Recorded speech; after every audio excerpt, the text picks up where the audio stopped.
Hello everyone, myself Farha Iftekhar Sheikh.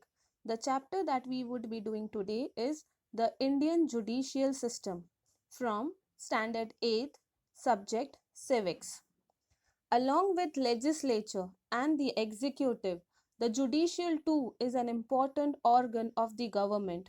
While the legislature makes the law, executives implements the law, and judiciary gives justice. Let's understand the structure of judiciary. India is a union of states. The center and the constituent states have a separate legislature and executive. But there is one judicial system for the whole of India.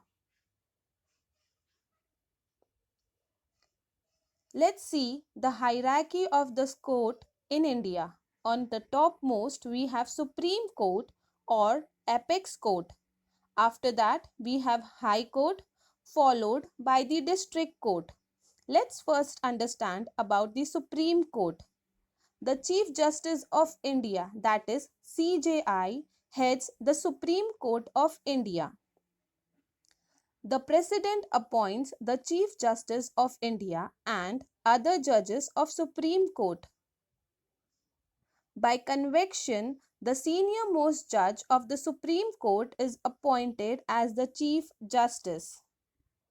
The retirement age of judge of Supreme Court is 65 years. Now, let's understand about the High Court. In India, the Constitution confers the Parliament with the power to establish a High Court in each constituent state in the Union. Currently, there are 24 High Courts in India. There is a Chief Justice along with other judges in the High Court. All judges of the High Court are appointed by the President. High Court supervise and maintain control over the lower court in its judiciary. The governor seeks the advice of the High Court while appointing judges in the district court. Now let's understand about the branches of law in India. There are two main branches of law. The first is the civil law. This law deals with property, rent, divorce, etc. The next branch of the law in India is criminal law. Serious crimes are dealt under criminal law.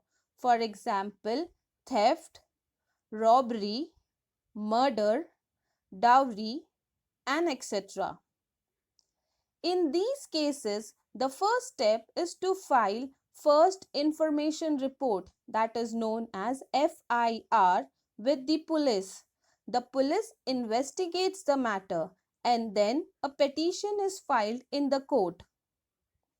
If the charges are proved, there are provisions for severe punishment.